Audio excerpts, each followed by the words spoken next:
Greetings to one and all. Today we have gathered here to celebrate 40 glorious years of the Department of English at the Providence Women's College. 4 decades ago, founderhead Professor Rose J. Andrews had sown a seed under the principalship of Sister Edburga, which is now grown into a tree of knowledge, from whose portals numerous students graduate each year. From a department offering undergraduate courses, it has evolved as one of the first postgraduate departments of the institution, and now a premier research center. Since then, the department has been leading young minds on a journey of exploration, offering them keys to learning, leading, and liberating. Poetry being the crown of literature, we are fortunate to have with us an eminent poet, Professor Martin Espada, as our chief guest to celebrate this occasion. Literature truly brings people together. Today, we have with us members of the English fraternity from Calicut University and other affiliated colleges. May I now take the privilege to invite Head of the Department, Ms. Sharma, to welcome our guests who have accepted our invitation and joined us from far and wide. Thank you, Arundhati. This occasion is momentous as it's a happy and rare confluence of many significant junctures. A day after the 70th anniversary celebrations of Indian independence, the college, which was founded in 1952, is into the 70th year celebrations, that is the Platinum Jubilee, and the PG and Research Department of English has crossed the 40-year threshold, treading the fifth decade since its inception in 1980, and is heading for the Golden Jubilee. Time's winged chariot has been taking the department forward at a frenetic pace. I became part of the journey in 1986 when I joined as a student. 8 years later, when I joined as faculty, the department was into its teens. In the blink of an eye, it stands at 40. 4 years from now, the stipulated time for me to step down from service, God willing. And when I trace the trajectory of this department, the development of this department from a UG department in 1980 to a PG department in 2000, it is now a research center and poised to soar still higher. We remember with gratitude the former teachers who laid the foundation before handing over the baton to us. The founding head, Ms. Rose J. Andrews, Ms. Maya Premanand, Ms. Joan Williams, Ms. Radha Nair, Ms. Sita Ramakrishnan, Ms. Tessie, Ms. Radhika, Ms. Lalita, Ms. Ansi, Ms. Liji, Sister Hannah, Sister Kamila, who went on to serve as our principal, and Ms. Beulah. I, along with my colleagues, extend a warm welcome to our beloved predecessors who made our journey easier and who have joined us this evening. Bindu quite often dons the role of an Indian conjurer, and this time she has pulled off something seemingly impossible. To her, we owe our gratitude for ensuring the presence of the evening's guest, the world-renowned poet and prescribed author, Professor Martin Espada. A very warm welcome to you, dear sir. Since there is a special introduction to Professor Espada coming up, and the rest of the evening is devoted to deliberations on his works, I exercise restraint and I am not venturing into those details, but I can't resist the temptation to share the sense of joy and marvel at his ability to stoke our aesthetic curiosity through his searing lines. There is one very short one which goes as follows. The poet's son watches his father leaving for another gig. Once again, You choosing between dignity and Christmas. This is, of course, autobiographical.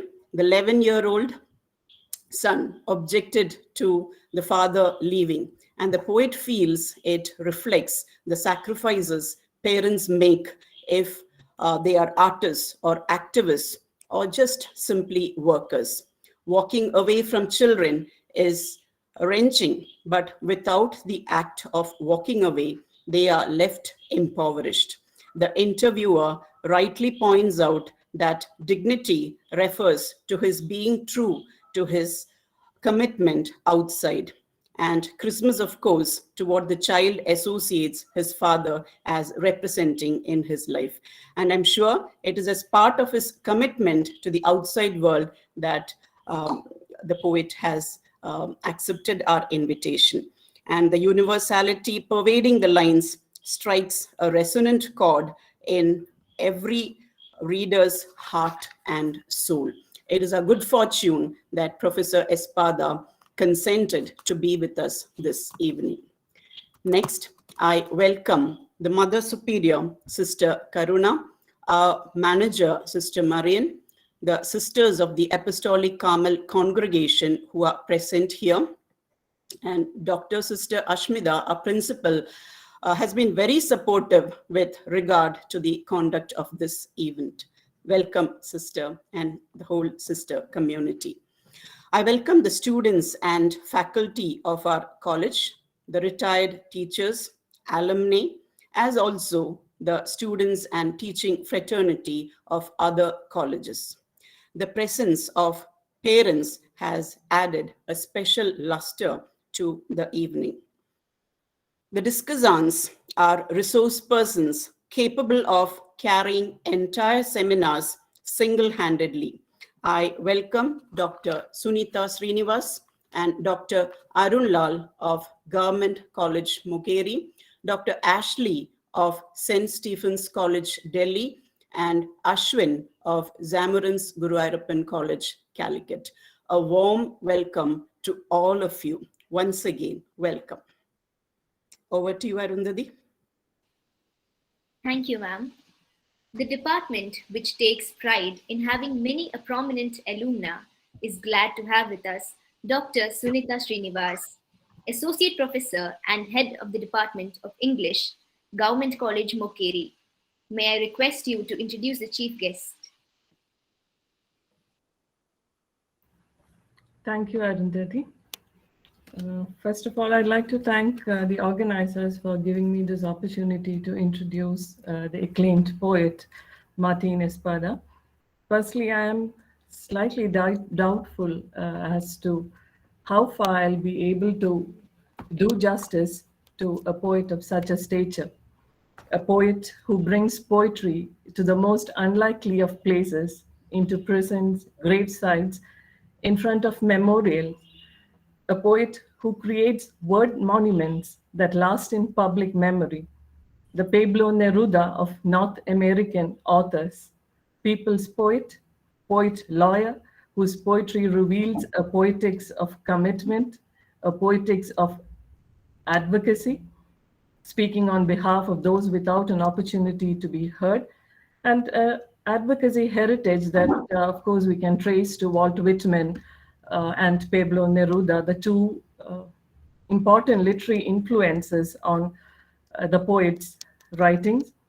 Through his poems, which, of course, as Shama ma'am was also saying, poems of resistance or poems of protest, he denounces the injustices of colonialism, challenges dominant historical narratives, and protests the marginalization of Latino immigrants and the working class by positioning them at the center of poetic discourse. As maybe in the words of his Nuyorican predecessors, the harsh life of the New York City and the lush memories of Puerto Rico's rural landscape, one does find being set in counterpoint in many of the poems. But in the later collections, one do find the poems moving away from them towards a more global perspective by engaging multiple geopolitical landscapes and intertwining their histories, Espada's poems express a transnational poetics of resistance. Maybe this would be more clear in poems like Litany at the Tomb of Frederick Douglass, a poem which actually interweaves the political activism of Frederick Douglass with that of Barack Obama, or poems like Now the Dead Will Dance the Mambo, where we find the Irish and the Puerto Rican people, the way in which the poet actually highlights their interconnectedness, the two groups of speaking different languages, following different distinct customs, how a sort of interconnectedness is brought together by drawing attention to their shared history of resistance. Born in Brooklyn, his father, Frank Espada, his life experiences went on to inspire him. That is something which his collections will give us a taste of, because his father is a sort of invisible presence in most of the collections, a community organizer, civil rights activist, and documentary photographer. Frank Espada's invisible presence one finds throughout his poems. And maybe this has given us a whole lot of poems, more than even 20, maybe something that would comprise a sort of Borek Odyssey of exile, racial exclusion, and defiant resistance, I would personally say.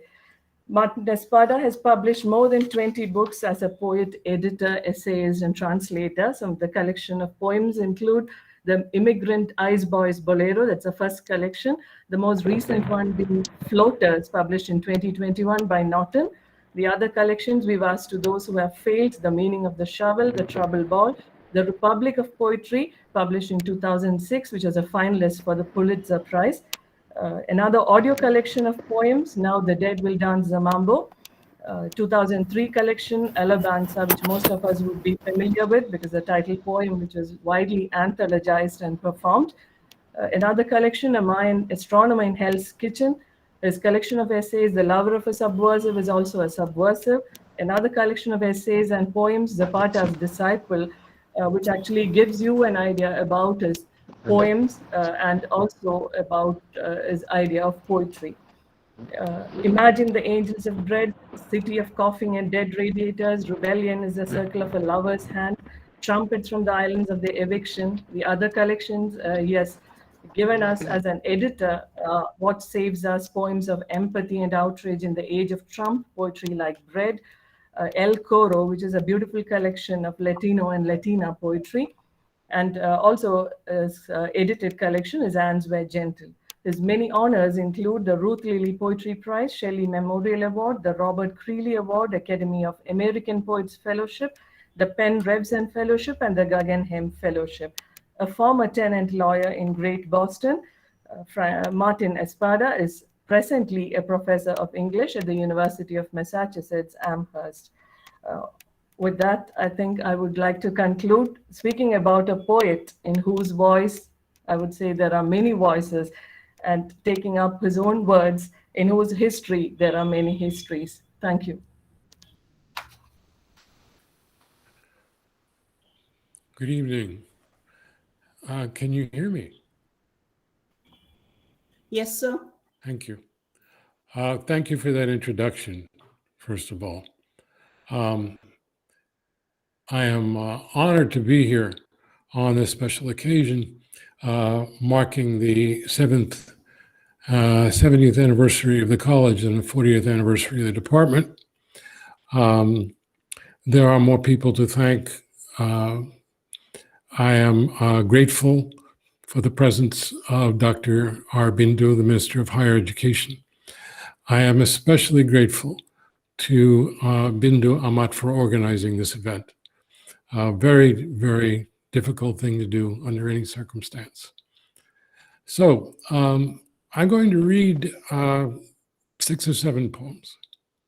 You will be familiar with the first one, Alabanza. I will thereafter read some poems from my new collection called Floaters. Moving forward, let us begin with Alabanza. This first poem, as I think most of you know, is a 9/11 poem. as we near the 20th anniversary of that tragedy next month. It is, however, a 9/11 poem with a twist. The focus is on the food service workers killed that day, mostly immigrant, many undocumented, invisible in life, even more invisible in death. And that is why I wrote the poem. The word alabanza means praise in Spanish, and the title of the poem refers to the labor union to which these workers belonged. So we begin here. Alabanza and praise of Local 100 for the 43 members of hotel employees and restaurant employees, Local 100, working at the Windows on the World restaurant who lost their lives in the attack on the World Trade Center. Alabanza. Praise the cook with a shaven head and a tattoo on his shoulder that said, Oye, a blue-eyed Puerto Rican with people from Fajardo, the harbor of pirates centuries ago. Praise the lighthouse in Fajardo, candle glimmering white to worship the dark saint of the sea, Alabanza. Praise the cook's yellow pirate's cap worn in the name of Roberto Clemente, his plane that flamed into the ocean loaded with cans for Nicaragua, for all the mouths chewing the ash of earthquakes, Alabanza. Praise the kitchen radio, dial clicked even before the dial on the oven, so that music and Spanish rose before bread. Praise the bread, Alabanza. Praise Manhattan from 107 flights up, like Atlantis glimpsed through the windows of an ancient aquarium. Praise the great windows where immigrants from the kitchen could squint and almost see their world, hear the chant of nations. Ecuador, Mexico, República Dominicana, Haiti, Yemen, Ghana, Bangladesh, Alabanza. Praise the kitchen in the morning where the gas burned blue on every stove and exhaust fans fired their diminutive propellers, hands cracked eggs with quick thumbs or sliced open cartons to build an altar of cans. Alabanza. Praise the busboy's music, the chime of his dishes and silverware in the tub. Alabanza. Praise the dish dog, the dishwasher who worked that morning because another dishwasher could not stop coughing or because he needed overtime to pile the sacks of rice and beans for a family floating away on some Caribbean island plagued by frogs. Alabanza. Praise the waitress who heard the radio in the kitchen and sang to herself about a man gone. Alabanza. After the thunder, wilder than thunder, after the shudder deep in the glass of the great windows, after the radio stopped singing like a tree full of terrified frogs, after night burst the dam of day and flooded the kitchen. For a time, the stove glowed in darkness like the lighthouse in Fajardo, like a cook's soul. Soul, I say. Even if the dead cannot tell us about the bristles of God's beard, because God has no face. Soul, I say, to name the smoke beings flung in constellations across the night sky of this city and cities to come. Alabanza, I say, even if God has no face. Alabanza. When the war began, from Manhattan and Kabul, two constellations of smoke rose and drifted to each other, mingling in icy air, and one said with an Afghan tongue, "Teach me to dance.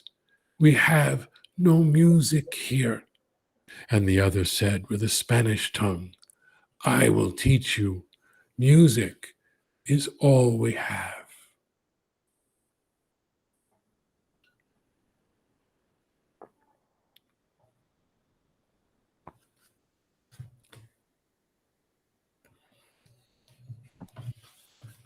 A little bit more about myself. I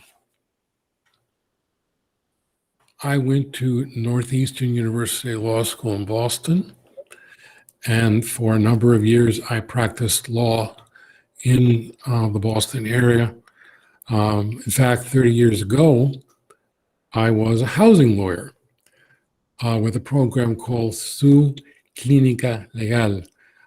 Su Clínica Legal, a legal services program for low-income Spanish-speaking tenants in a city called Chelsea, Massachusetts, right across the Tobin Bridge from Boston. The clients came from the Spanish-speaking Caribbean, Puerto Rico, and the Dominican Republic. But they also came from Central America. They came especially from El Salvador and from Guatemala. The same people, it so happens, crossing the U.S. border with Mexico today, fleeing the same countries left in ruins a generation ago by the proxy wars of President Ronald Reagan. The second half of this poem refers to the most notorious murder case in the history of Boston, the Chuck Stewart murder case. A white man shot and killed his pregnant wife, blamed it on an imaginary black criminal he invented, and almost got away with it. So all this comes together in the poem, and you'll see how. It's called Jumping Off the Mystic Tobin Bridge. I close my eyes and see him windmilling his arms as he plummets from the mystic Tobin Bridge to prove me wrong, to show me he was good, to atone for sins like seeds in the lopsided apple of his heart, but mostly to escape from me in the back of his cab, a Puerto Rican lawyer in a suit and tie. I hated the 111 bus, sweltering in my suit and tie with the crowd in the aisle, waiting to hit a bump on the mystic Tobin Bridge so my head would finally burst through the ceiling like a giraffe on a circus train.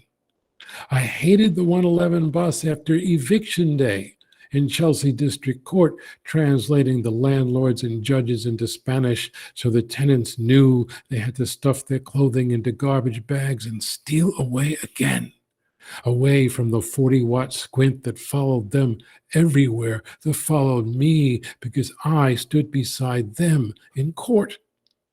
I would daydream in the humidity of the bus, a basketball hero, flipping the balled up pages of the law into the wastebasket at the office as the legal aid lawyers chanted my name. I hated the 111 bus. I had to take a taxi cab that day. "What the hell are you doing here?" said the driver of the cab to me in my suit and tie. "You got to be careful in this neighborhood. There's a lot of Jose's around here." The driver's great-grandfather staggered off a boat so his great-grandson could one day drive me across the mystic Tobin Bridge, but there was no room in the taxi for chalk and a blackboard.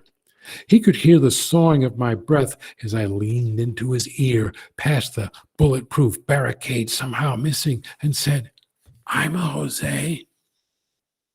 I could see the 40-watt squint in his rearview mirror. "I'm Puerto Rican," I said. It was exactly 5 p.m. and we were stuck in traffic in a taxi on the mystic Tobin Bridge. The driver stammered his own West Side story without the ballet, how a Puerto Rican gang stole his cousin's wallet years ago. "You think I'm going to rob you?" I said in my suit and tie, close enough now to tickle his ear with the mouth of a revolver. I could hear the sawing of his breath. He still wanted to know what I was doing there. "I'm a lawyer. I go to court with all the Jose's," I said. Stalled traffic steamed around us, the breath of cattle in the winter air. Where you going for the holidays?"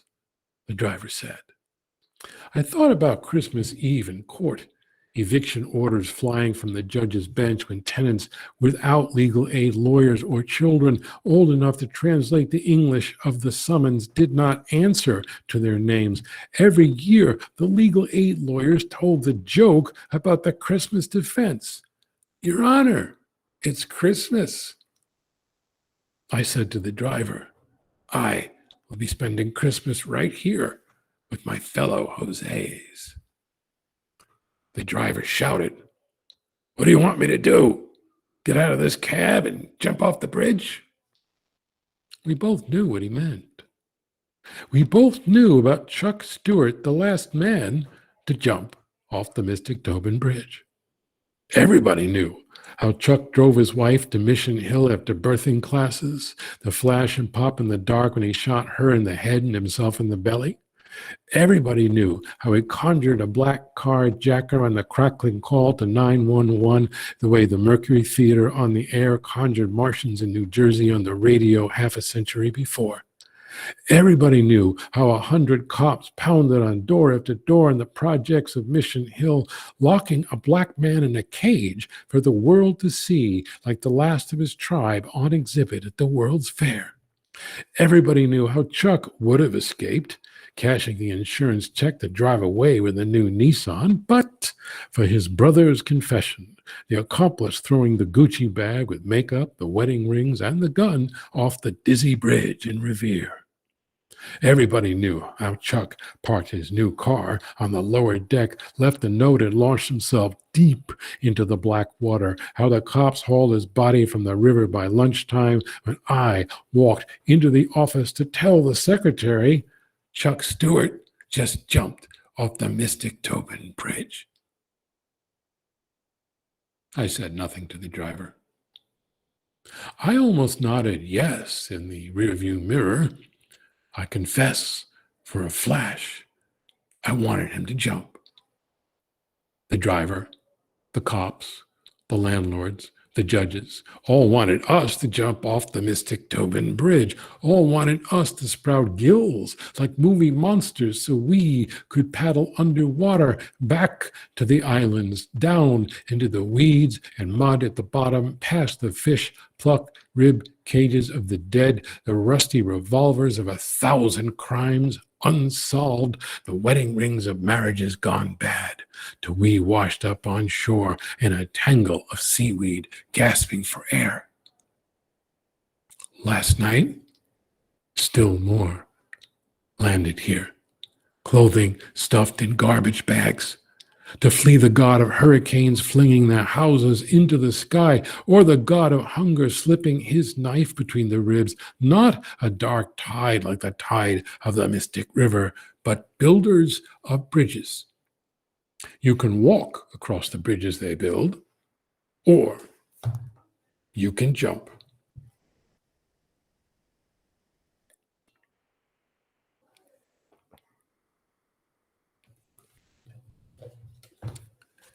By the way, I welcome anyone who wants to add a comment in our chat during the reading to do so.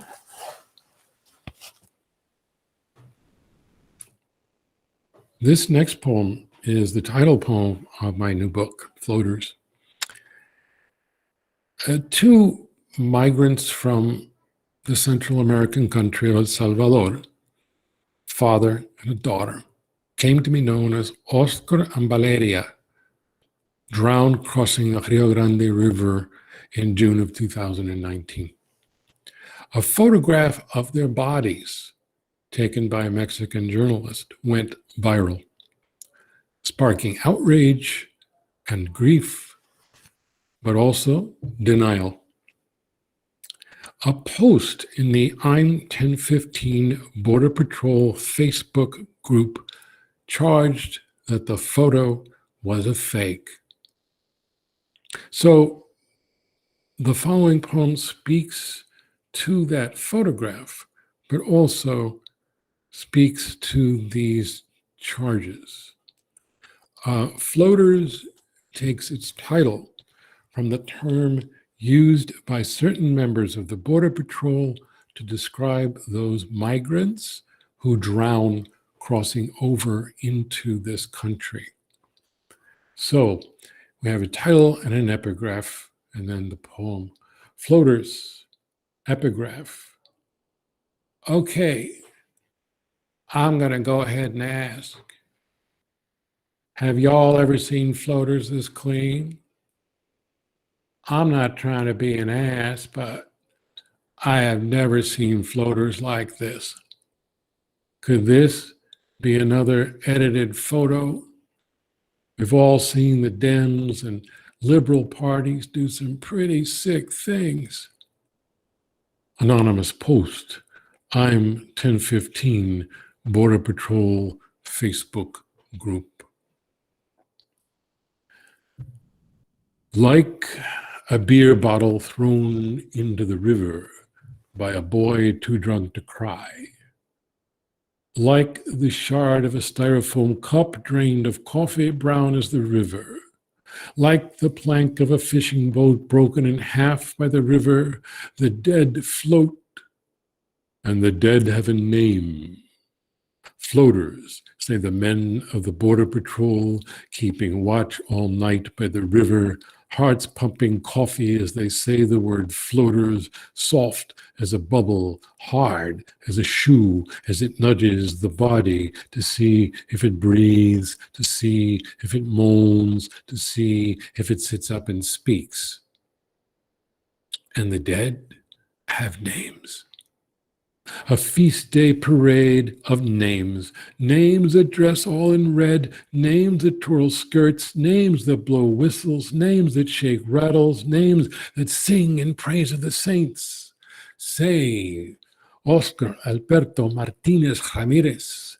Say, Angie Valeria Martinez Avalos. See how they rise off the tongue, the calling of bird to bird somewhere in the trees above our heads, trilling in the dark heart of the leaves.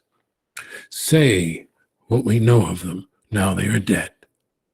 Oscar slapped dough for pizza with oven blistered fingers. Daughter Valeria sang, banging a toy guitar.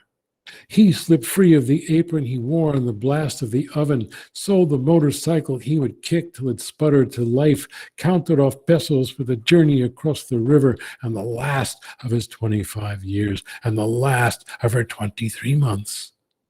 There is another name that beats its wings in the heart of the trees. Say, Tanya Vanessa Avalos, Oscar's wife and Valeria's mother, the witness stumbling along the river.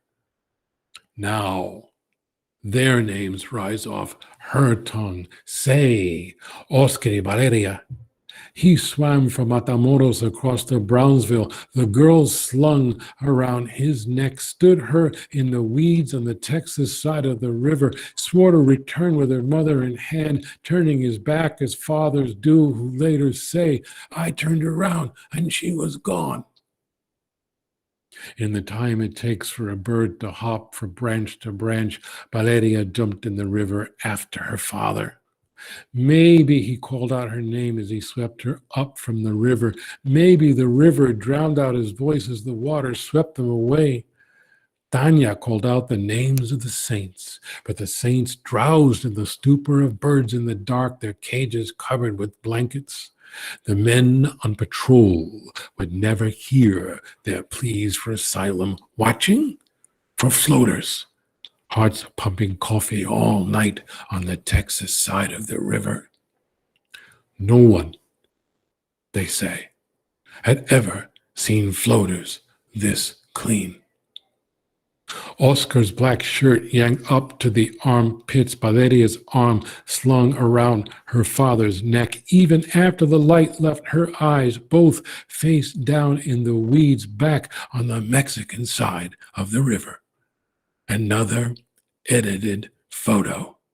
See how her head disappears in his shirt, the waterlogged diaper bunched in her pants, the blue of the blue cans. The radio warned us about the crisis actors we see at one school shooting after another. The man called. Oscar will breathe, sit up, speak, tug the black shirt over his head, shower off the mud, and shake hands with the photographer. Yet the floaters did not float down the Rio Grande like Olympians showing off the backstroke, nor did their souls float up to Dallas, land of rumored jobs and a president shot in the head as he waved from his motorcade. No bubbles rose from their breath in the mud, light as the iridescent circles of soap that would fascinate a 2-year-old. And the dead still had names. Names that sing in praise of the saints, names of flower and blossoms of white, a cortege of names dressed all in black, trailing the coffins to the cemetery. Carved their names in headlines and gravestones they would never know in the kitchens of this cacophonous world. Enter their names in the book of names. Say Oscar Alberto Martinez Ramirez. Say Angie Valeria Martinez Avalos.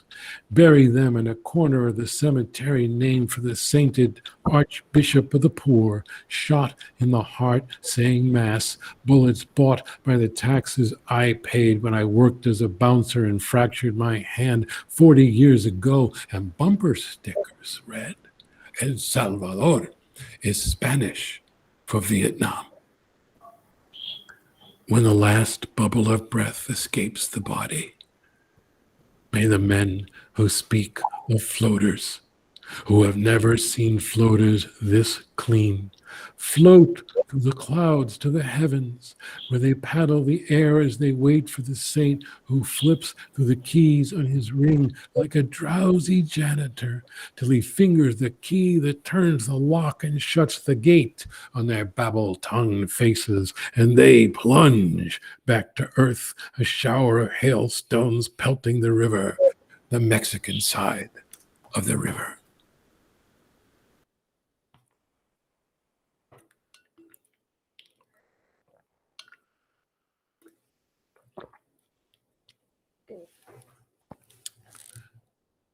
Well, times of hate call for poems of love. And here we are. My wife, Lauren Marie Schmidt, is a poet, a novelist, and a committed teacher. She taught for many years in urban education. She would leave in the dark and come home in the dark. And Abad, of course, is a French verse form about the parting of lovers at dawn. This poem is called Abad with Concussion. Epigraph, poverty is black ice. Naomi Ajala. You leave me sleeping in the dark. You kiss me and I stir. Fingers in your hair, eyes open, unseeing. You leave me asleep every morning, commuting to the school in the city at sunrise. The landlord's driveway, a muddy creek, ices over hard after the freezing rain clatters all night. Your feet fly up, your head slamming the ground, an eclipse of the sun flooding your eyes. You sleep under the car. No one knows how long you sleep. You awake with 100 ice picks stabbing your eardrums. You awake, coat and hair soaked, and somehow drive to school. You remember to turn left at the Smith & Wesson factory. The other teachers lead you by the elbow to Mercy Hospital, where you pause when the nurse asks your name, where you claim your pain level is a 4, and they slide you into the white coffin of an MRI machine. You hold your breath. They film your brain. Concussion. The word we use for the boxer plunging face first to the canvas after the uppercut blindsided him, not the teacher commuting to school at sunrise in a Subaru Crosstrek. Yet you would drive, ears hammering as they hammer in the purgatory of the MRI. A week before, Isabella came to you in the classroom and said, "Miss, I cannot sleep. 3 days, I cannot sleep." Her boyfriend called at 2 a.m. and she did not pick up. At 3 a.m., a single shot to the head put him to sleep, and he will sleep forever. His body hidden beneath a car in a parking lot on Maple Street. The cops, the television cameras, the neighbors all gathering at the yellow tape carnival of his corpse. You said to Isabella, "Take this journal, write it down. You don't have to show me. You don't have to show anyone." On the cover of the journal you bought at the drugstore was the word dream. Isabella sat there in your classroom, at your desk, pencil waving in furious circles.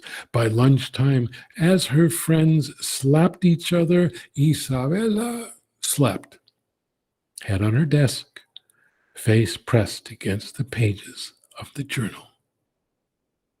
This is why I watch you sleep at 3 a.m. when the sleeping pills fail to quell the strike beating in my brain. This is why I say to you when you kiss me in my sleep, "Don't go. Don't go." You have to go.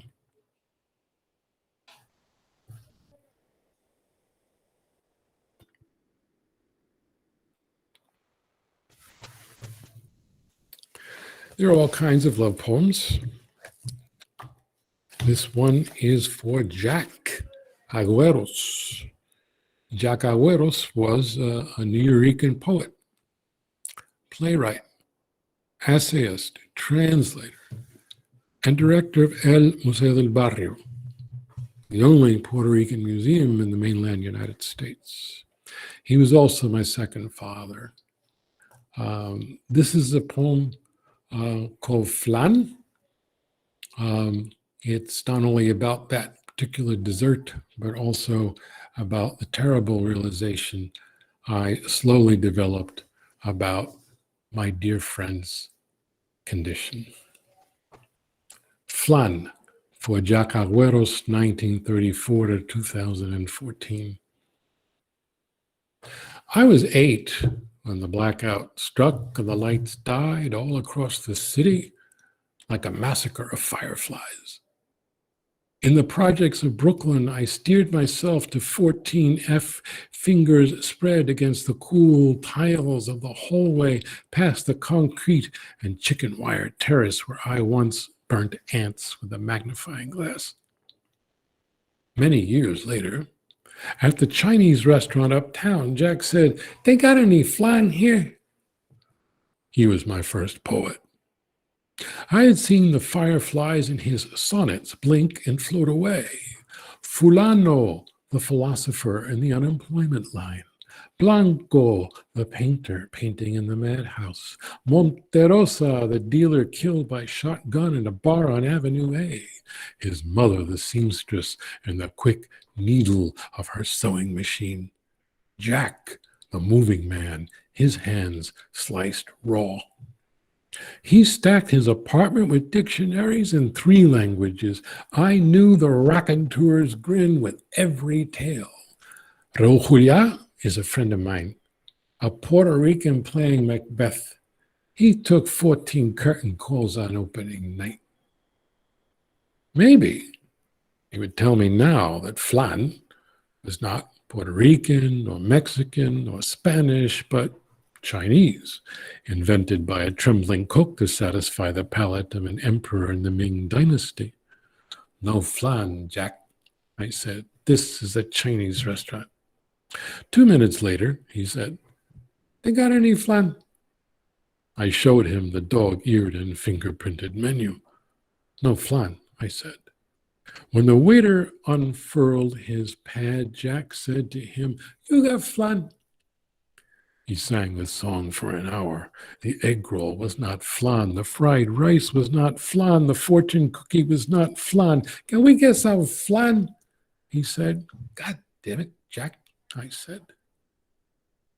The poets crowded into the bar, striding to the mic. Jack stood with poem in hand, read the title, tilted his head, and said it again, studied the page as if the words shriveled up like ants burnt under a magnifying glass, then sat down. I witnessed the massacre of fireflies. A few of us clapped, not knowing what to do with our hands, staring at the sonneteer who lost all his quatrains and couplets in the denim jacket he left on the subway. The words of Fulano still waiting on the unemployment line. The faster you spin, the stiller you look. There's something to learn in that. But what? After the diagnosis, I handed Jack a book of poems. He dangled the book upside down like a stiff mouse by the tail, something we would sniff behind the refrigerator. I wanted sonnets. Jack kept singing the chorus of a song. "Get me to the church, get me to the church, get me to the church on time." At the end, I leaned over Jack's bed to read his own poem in his ear, but some words come home after the blackout, fingers crawling on the wall. I know what I should have said at the Chinese restaurant. "Jack, let's get some flan." We should have braved the subway at rush hour, strap hangers rocking all the way to 14th Street and 8th Avenue to La Taza de Oro, gone now, like Jack, for rice and beans, squid in its own ink, café con leche y flan, Jack, a spoonful of flan for you. After all the years of sonnets and bread for me, the steam rising when your hands crack the crust at the table.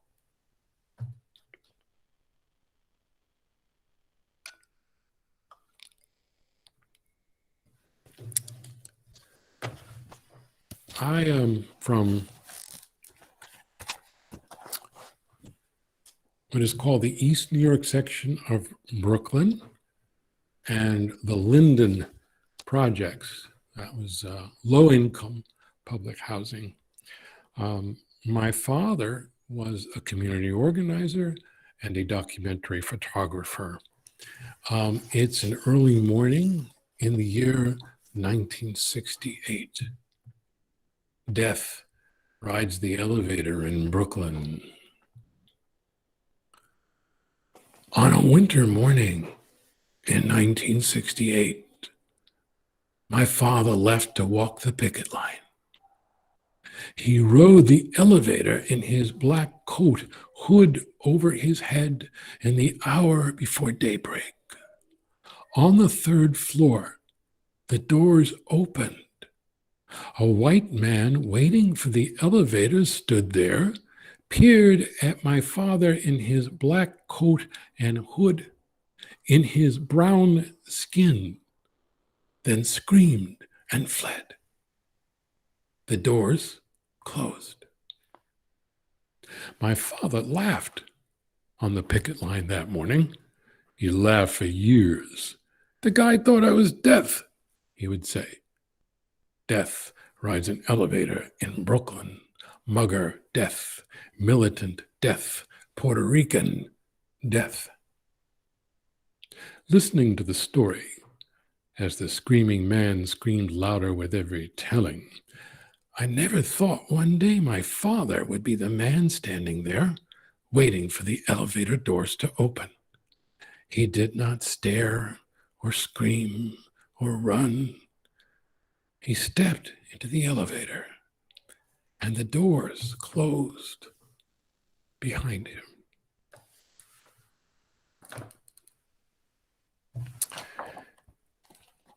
And I will read one final poem.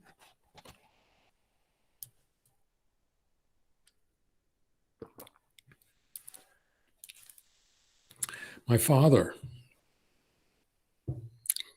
Francisco Luis Espada, Frank Espada, was born in the mountain town of Utuado, Puerto Rico, in the year 1930.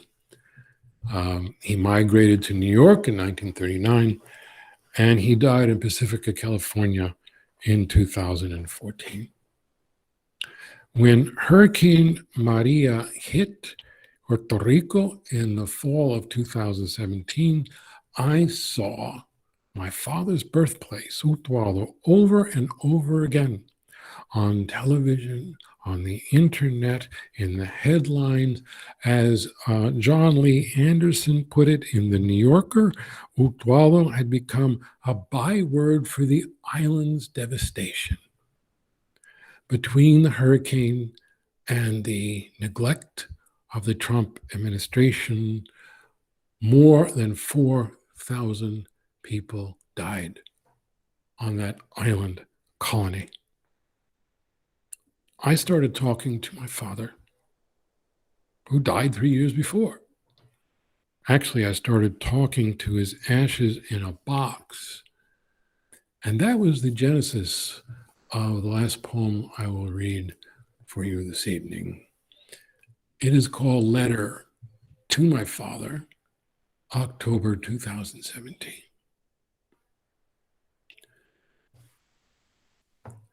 You once said, my reward for this life will be 1,000 pounds of dirt shoveled in my face. You were wrong.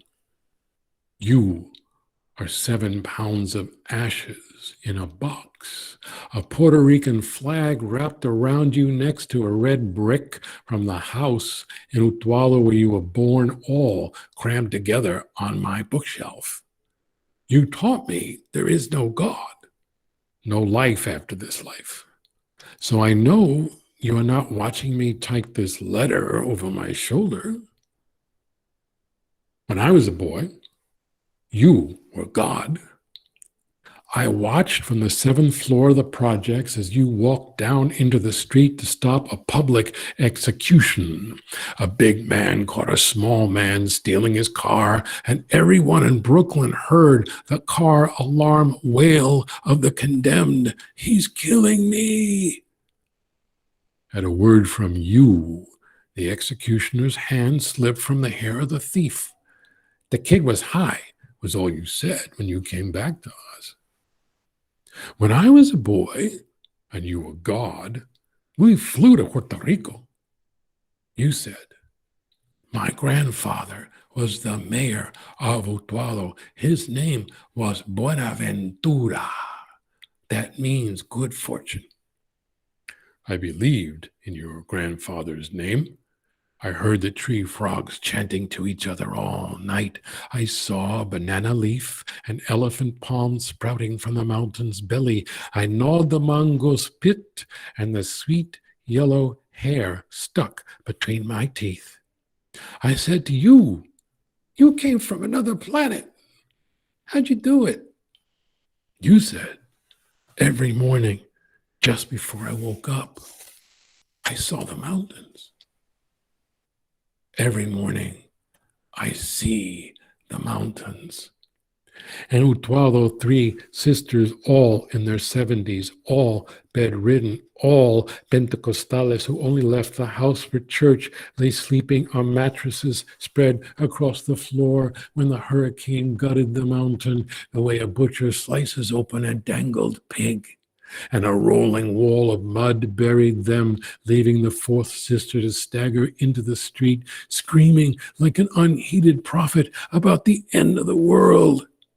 And Utuado, a man who cultivated a garden of aguacate and carambola, feeding the avocado and star fruit to his nieces from New York, so the trees in his garden be headed all at once like the soldiers of a beaten army, and so hanged himself In Utuado, a welder and a handyman rigged a pulley with a shopping cart to ferry rice and beans across the river where the bridge collapsed. Witnessed the cart swaying above so many hands. They raised a sign that told the helicopters, Campamento Los Olvidados, Camp of the Forgotten. Los Olvidados wait 7 hours in line for a government meal of Skittles and Vienna sausage, or a tarp to cover the bones of a house with no roof as the fungus grows on their skin from sleeping on mattresses drenched with the spit of the hurricane. They drink the brown water, waiting for microscopic monsters in their bellies to visit plagues upon them. A nurse says, "These people are going to have an epidemic. These people are going to die." The president flips rolls of paper towels to a crowd at a church in Guaynabo, Zeus lobbing thunderbolts on the locked ward of his delusions. Down the block, cousin Ricardo Bernice's boy says that somebody stole his can of diesel. I heard somebody ask you once when Puerto Rico needed to be free. And you said, 3 pulgadas de sangre en la calle. 3 inches of blood in the street.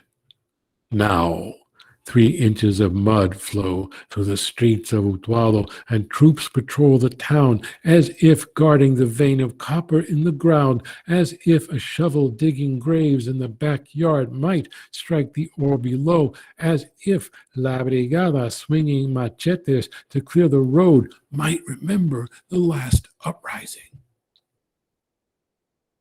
I know you are not God. I have the proof. 7 pounds of ashes in a box on my bookshelf. Gods do not die. And yet, I want you to be God again. Stride from the crowd to seize the president's arm before another roll of paper towels sails away. Thunder Spanish obscenities in his face. Banish him to a roofless rainstorm in Utuado so he unravels one soaked sheet after another till there is nothing left but his cardboard heart. I promised myself I would stop talking to you. White box of gray grit. You were deaf even before you died. Hear my promise now. I will take you to the mountains, where houses lost like ships at sea rise, blue and yellow from the mud. I will open my hands. I will scatter your ashes. En Utuado. Muchas gracias. Thank you very much.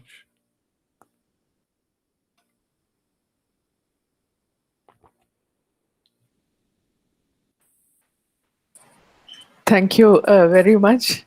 Arundhati, can you now invite the respondents to Yes, respond to ma'am. the reading? Thank you so much for this experience, sir. Now we have with us guests from various institutions with whom we share a common identity as lovers of poetry. I invite them to respond to the chief guest. Firstly, I'd like to invite Dr. K. Arun Lal, Assistant Professor at Government College, Mukeri, and moreover, a captivating poet and a lover of poetry. The floor is yours, sir. Thanks, Arundhati. I hope I'm audible. I've been listening to Martin Espada. I've read him, but it's different when you listen to a poet. Listening to what you've written in your own voice. I mean, feeling it as you give it out. There is another way in which the whole experience of having composed that poem, having composed that, having actually erected this world of experience. It actually comes before us. It takes life in such a beautiful manner. Poetry, as we understand, it's a layered art. There are so many things that you can pick up from a piece of good poetry. It therefore requires patience. It requires time from the reader. It's a slow art. generally.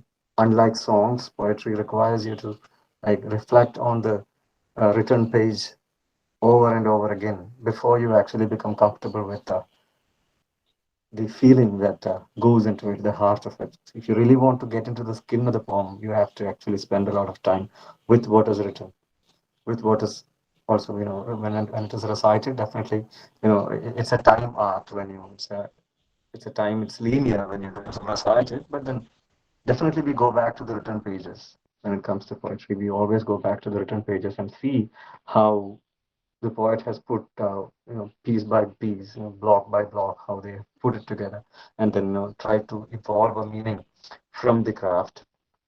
Talking about the craft, I mean that is where I really wanted to begin my response. You know, the craft of these poems, the craft of Martin Espada's recent and the popular poems that are usually quoted. I find the craft uh, not just a layered one. It's marked by a sense of immediacy, a need to communicate. Let's put it that way. The poems have a sense of urgency. It's like he's full of this energy, this excitement at having something to say to the world at large. It reminds us of Walt Whitman. It reminds us of Pablo Neruda. It reminds us of Derek Walcott. It reminds us of Hart Crane. It reminds us of a whole lot of those poets who have come from the New World. And yes, it is a far cry from European poets who have a rather traditional kind of readership here in India. In our universities, definitely when we teach English literature, we have American literature as an optional paper, and even that paper has a coloring which comes from our study of English literature and the translated European parts. What is different from that set of poems, or what is different from, I mean, as far as my observation goes, the willness, the will to obscurity is basically absent in your poems. You seem to hate obscurity. You just want to communicate. I mean, the piece of poem that you have written, like how Whitman would want it to happen, like how Neruda would want it to happen. You want the poem to explode in the streets. You want the poem to really work in the minds of the person who reads it. You want it to go to the community and then do things. It's like a thing that is given over to the crowd. Unlike a message or an archaic allusion. Allusions are very scarce in your poems. Allusions to historical uh, historical happenings definitely do come in your craft, but yeah, you're not obscuring it with history. You're trying to clear history, like use allusions so as to have access to history, so as to give the reader an access to history. That is what makes this reading, this whole session that you've just now done, and like for the past few days, I've been going through your new book as well as the older books, and I've been, of course, reading a few interviews that you have given in the past, and we see how you deliberately connect yourself with the poets who have tried to communicate and not tried to use obscurity as a means of expression in poetry. That that gives a lot of edge to what you're writing. And yeah, I mean, including Alabanza, all the poems that you have read, they have your personal mark, your autobiographical print is all over them. But there is also this cultural, this heavy past that is informing, the past of the suffering. This is something that would differentiate you. This is something like a contrast that I can identify. Like when we read Whitman, for instance, there is a limitless sense of optimism in Whitman, which is not what informs your poetry. Maybe the times have changed. Maybe the kind of future that Whitman predicted for America, it went astray. I mean, the kind of hope, the kind of optimism, the kind of belief that Whitman had in the possibility, namely America, that possibility had really come to nothing.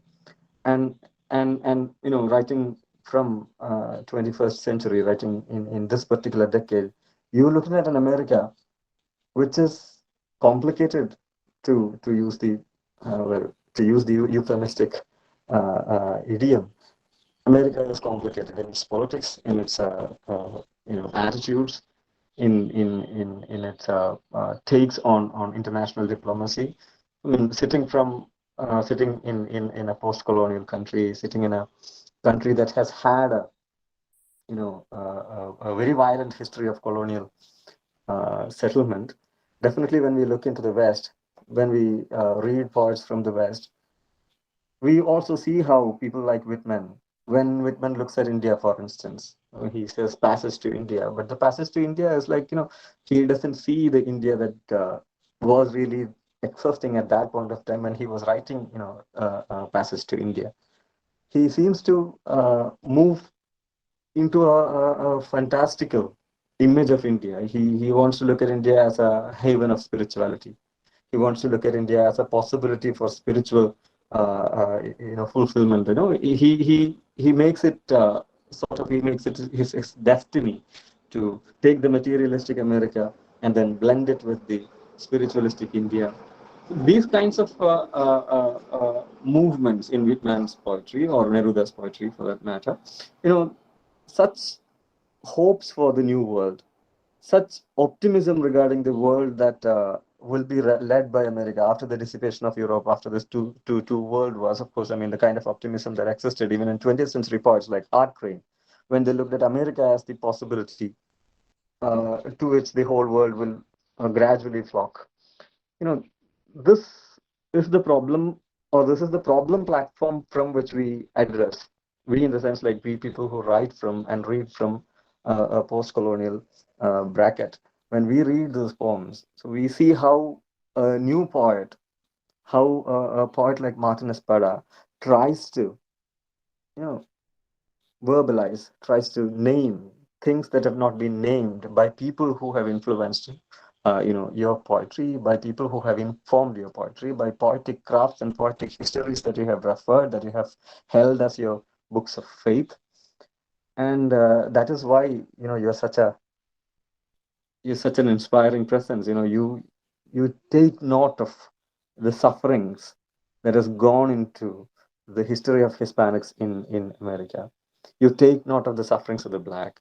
You take note of the linguistic violences that have happened, and you make it a point to actually infuse your poems with Espanol, phrasings, which definitely, I mean, there is a point, and we live in a country which is multilingual. Like, almost every Indian is a bilingual person. Like we know at least two languages. And we know how these languages clash, how one language dominates the other, how one language, inflicts violence on the other. And then we identify with the craft that you are working on. So this is in a nutshell, this is what I wanted to communicate. I know other respondents are waiting. I'll hand it over to Arundhati. Take it from here. I know you can invite the next respondent. Thank you for the time, and thank you definitely for the reading. I really enjoyed the reading. Thank you, Thank sir. you. Thank you. It is my pleasure to welcome Dr. N.P. Ashley, Assistant Professor at St. Stephen's College, a person who has never separated his academics from his commitment to social inclusion. Welcome, sir. Thank you, Aditi. Thank you, Martin Espada, for that wonderful reading. I have, Irene has taken us into the poem, into your poems. So I try to take a step back and sort of say a few things, four short little points, very timidly, tentatively, hesitantly, because I'm speaking to the person who actually written that. So first point is you are, I think, you are a palimpsest of kinds for me. You're overwriting. You are emptying out things that we already know and refilling it. So I always, there is a deja vu. There is the sense that, I have seen this before. After 9/11, there were poems everywhere, poems of flow, like, everybody was writing poetry. So 9/11 poems, there were editions and editions, but there is a poem when you write about 9/11, you write about the workers. Floating is something that we never get, flowing, floating, radiating, and things poetry gets tired of. But then you refill it with the social content of immigration, drowning. There are, of course, love poems, conjugal love poems. But the love poems are when they are about the pain of an unspoken America, of an unknown sort of, an unmapped territory.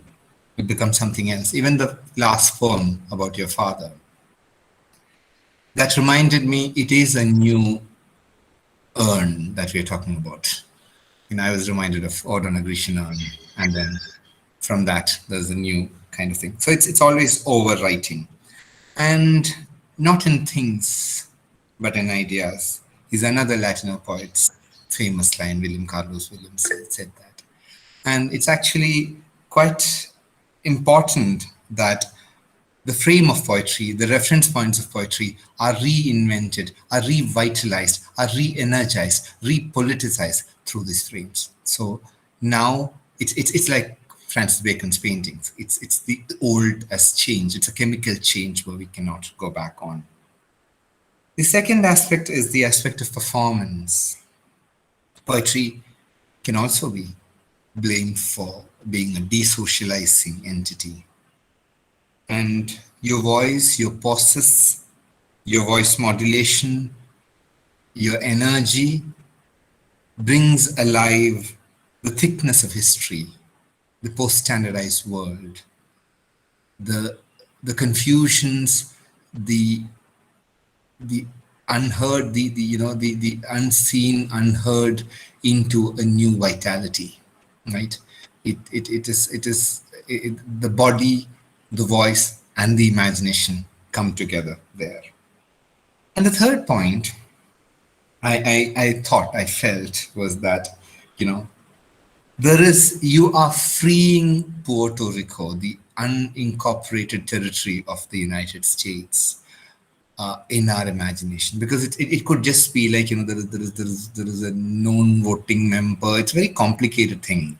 I was reading up about Puerto Rico, and as has been mentioned by Sunita earlier, there's a transnational poetics, but at the same time, there is globalization creates its human garbage, its war industry, its capitalist expansion, its majoritarianism converts people into illegal entities, and an alliance of them, right? A connection, because globalization did connect us seamlessly, but it's like Tolstoy would say, unhappy families are happy in the same way, unhappy families are unhappy in different ways. The villages are unhappy, sad, drained out in different ways. We need a narrative. We need this concreteness, the concreteness that you bring forth, the life you bring in, the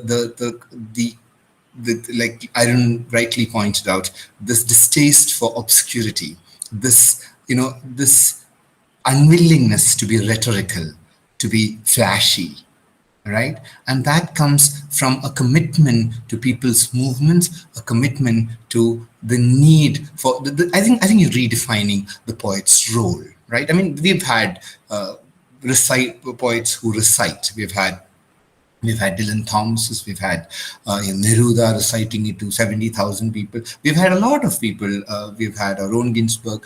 But the point is, there is a certain way in which a poet is not a man speaking to men. A poet it happens to be one man who speaks in concreteness about the experience of living in this condition where a number of regular possibilities aren't even possibilities. You can't even begin to exist, right? That sense of connectedness with people is brought out in your imagery, in your body, in your voice, in your concerns. When you liberate these spaces, when you unmap these spaces from our maps, when you free these spaces from the anthems and the flags, from the the migrant laborer. We've seen this. We've seen them walking back 400 kilometers last year. Right? We don't know where they came from. We don't know where they will go. But yes, we use their labor. Right? This is a new kind of flashy products and unseen processes, as Raymond Williams would say, and that and making that visible seems to be the mission of you, and I salute that.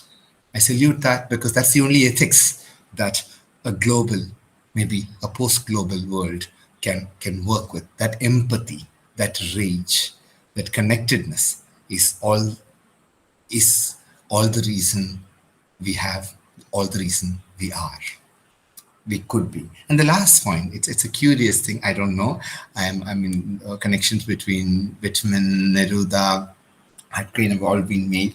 I was thinking about, of course, William Carlos Williams, also because thinking about the Latino, sort of tradition of poetry writing. But I was somehow quite curiously reminded of Seamus Heaney throughout. The Belfast, the cold smell of potato mold, and a lot of things, right? And somewhere I think, like Seamus Heaney, you're also saying, whatever you say nothing, because the world is not in the poem, the world is outside. Look into it so much that it disappears, and you start building collectives, and that'll be the beginning of a world that'll truly be worth living. That's my those are my remarks. Thank you very much for a beautiful evening. Thank you, Bindu, for inviting me. Thank you, everyone at Providence, and congratulations. Thank you. Thank you. Thank you, sir.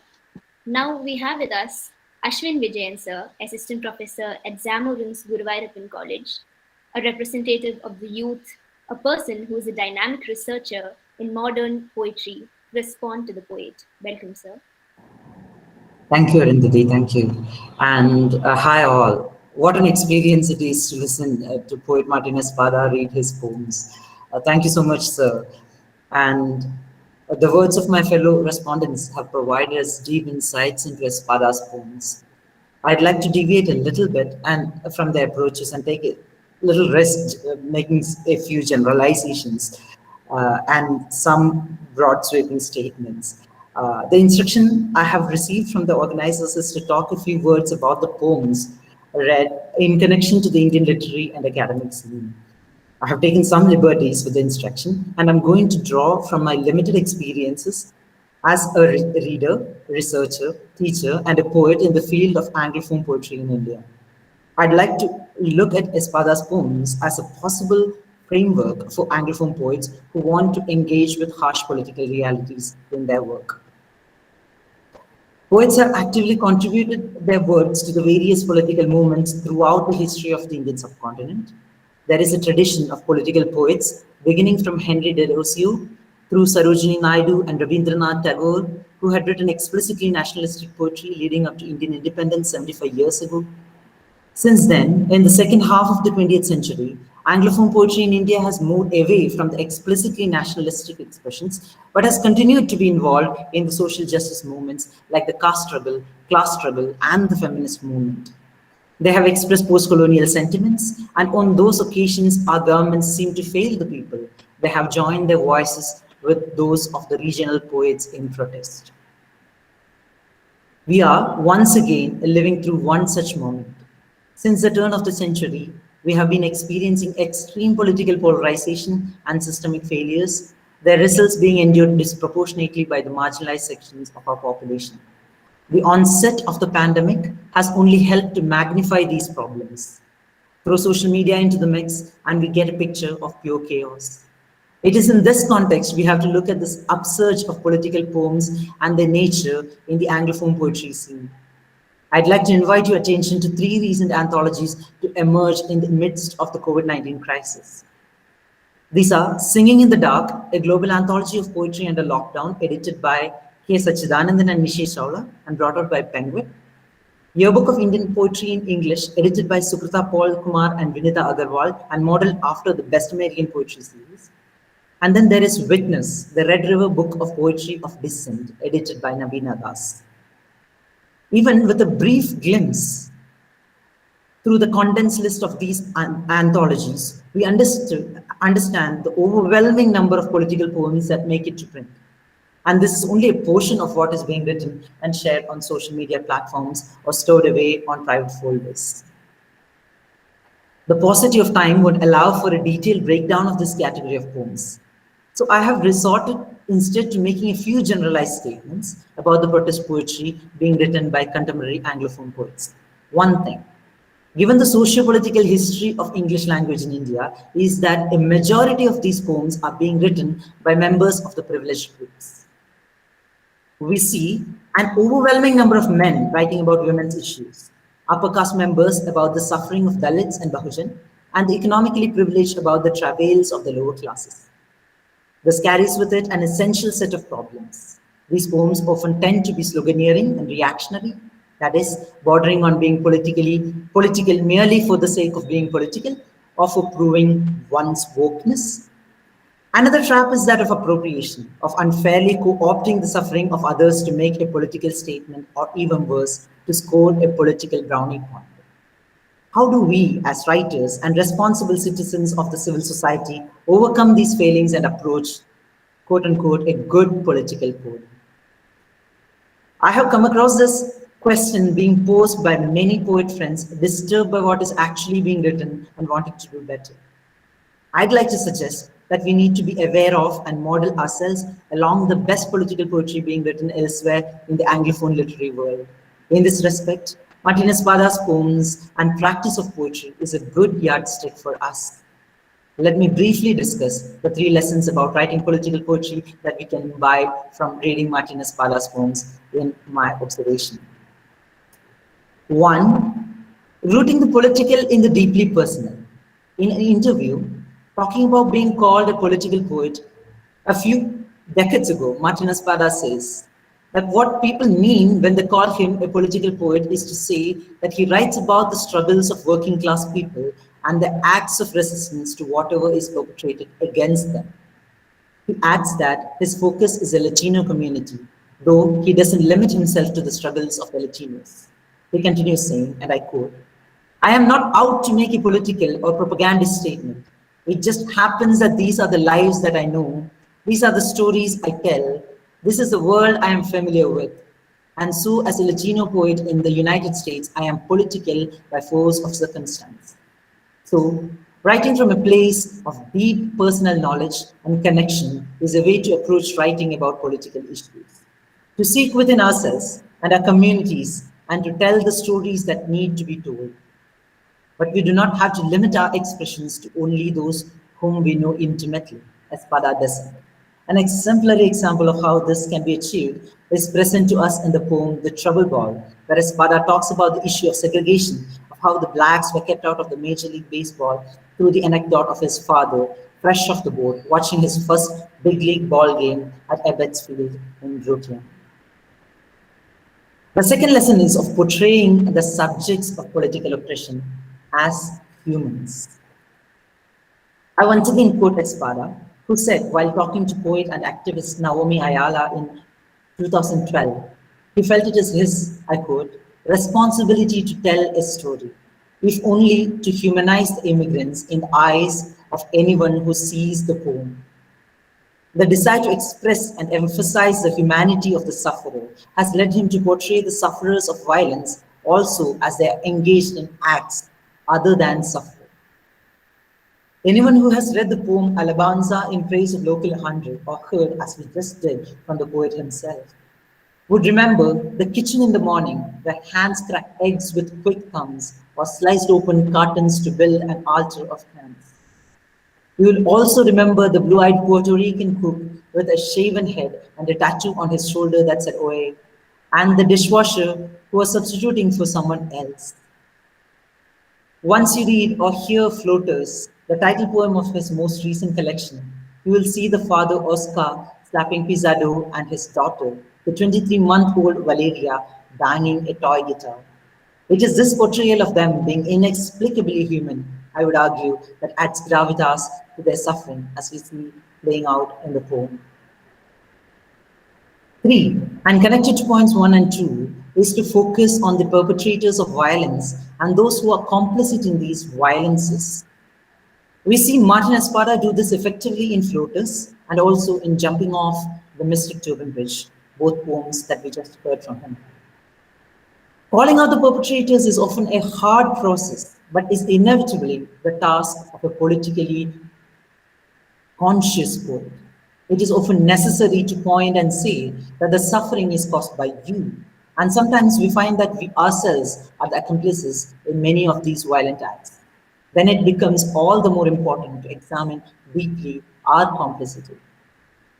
There are the poetic devices and techniques too that Martin Espada uses, like refrain, anaphora, epistrophe, listing, interlinguality, use of epigraphs and quotes drawn directly from newspapers and political speakers, to name a few. I won't go into the details. But I do hope that what I have outlined would act as a convincing argument to assert that what Martin Espada's poems offer the practitioners of Anglophone poetry in India is a viable model for writing poetry of protest and of witness. With that, I conclude my talk and express my gratitude to poet Martin Espada for his presence here and for the wonderful reading, to my fellow respondents for their great insights into his poems, and the organizers, especially Dr. Bindu Amat and Dr. Shyama Ayub, for this opportunity to speak on this platform. Thank you to all who are listening as well. Thank you. And over to you, Arvind. Thank you. Thank you, sir. May I once again invite Dr. Sunita Srinivas, a prominent alumna of our department, to respond to the chief guest. Thank you, Arundhati, and thank you, Martin Espada, for the reading. My personal favorites are, of course, those poems where your gentle humor and satire work, especially those like Coca-Cola and Coco Frio, or those very concise poems like Anarchism and the Parking Meter. As a reader of your poetry, I would like to hear a response from you with regard to poems like When the Leather is a Whip and Her Toolbox.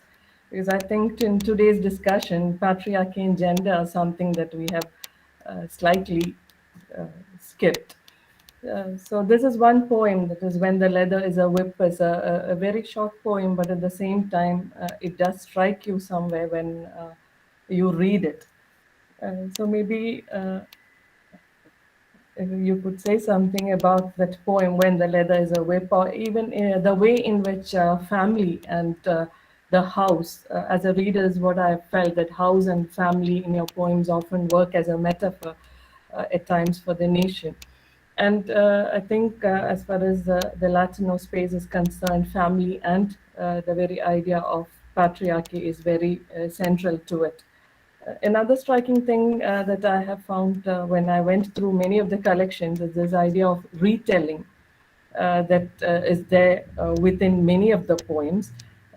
So I would also like to know about maybe the way in which you construct the notion of time within your poems, the way in which sometimes you bring a dead character as a speaker. Sometimes you place the speaker much ahead of his time.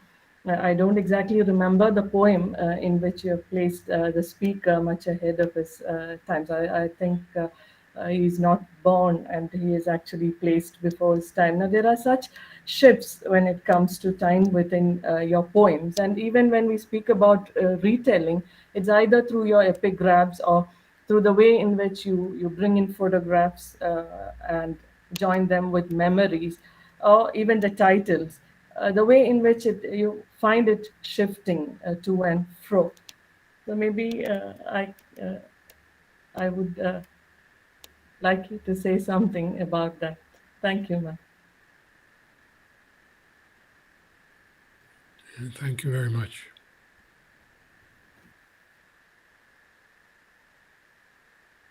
Yeah, while we wait for Professor Espada to respond, maybe I would just like to read out, Arundhati, can you read out some of the remarks and questions in the chat box? The head of the Department of English University of Calicut. Professor Sharif has, written a message. Can you read it, Arundhati? Sure, ma'am, just a second. HOD English, that would be the one. You have been described as North America's Neruda. No description of your poetry can perhaps be truer. It is the American New Left's voice. Like Mark Nowak's, the guy besides his poetry made those two memorable short films, On the Down and Our Detroit.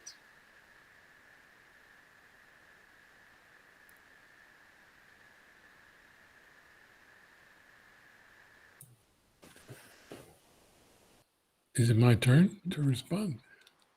Yes, I think that now would be a good time to respond. Thank you. First of all, I want to thank all of the discussants for a very generous and very sensitive, very thorough, very thoughtful response to my work. Just one comment in general having to do with the context that we have here this evening.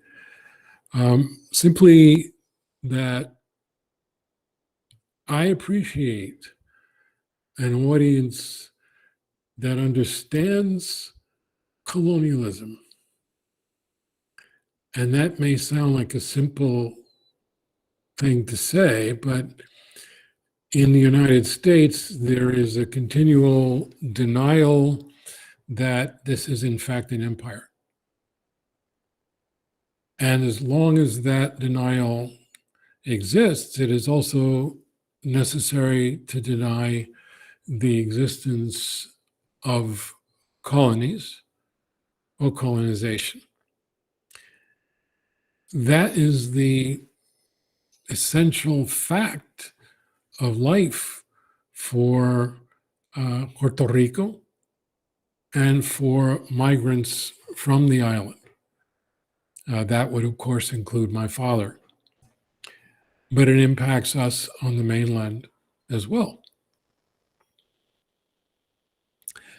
There are times when I have to explain myself because the audience in the United States does not have the ability, oftentimes, to grasp the very existence of a colony.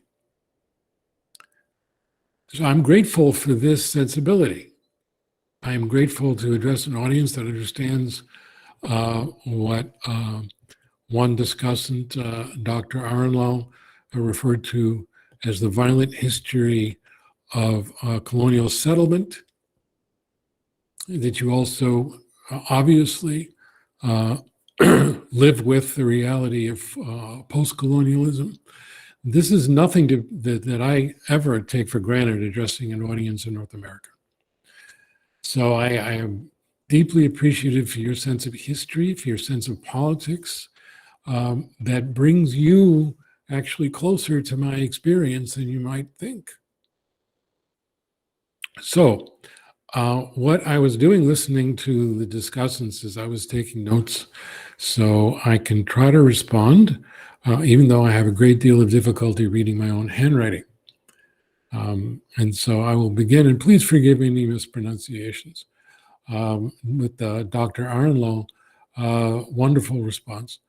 I agree completely that we are dealing with a layered art, a slow art. I like that way of putting it. I like the fact that we can acknowledge it's a slow art, which at the same time reflects an immediacy and an urgency, to use the words of the discussant. Yes, I have an antipathy for obscurity. But I would hasten to add that I'm referring to obscurity in the sense of the absence of clarity, There are surrealist poets I can appreciate. For example, I appreciate the work of Lorca, and I even use an epigraph from Lorca in this book. But there is a way in which his surrealism has a strange kind of clarity to it. I do detest obscurity for its own sake. I strive for an aesthetic of clarity. I do want the poem to explode. I do want the poem to have an edge. I think it's a very important observation that the first discussion made with respect to Whitman, both the similarities and the differences. And it's very important to highlight the differences as well. Because for me, an influence is just that. It's a place to begin. It's not where I find myself. And the optimism of Whitman is not present in my work. It's important here to note an intermediate influence, an influence from Allen Ginsberg and Howell. Because if you look at Howell, written a century after Song of Myself, written a century after Leaves of Grass, you will see that that optimism is already gone. There is hope, and indeed in my own work, I think there is still a sense of hope. It's not nihilistic. It is not despairing in most cases, though there are some despairing moments, to be sure. But I appreciate also the understanding of what it means to be bilingual or multilingual. In this country, as I'm sure you know, Spanish has been politicized.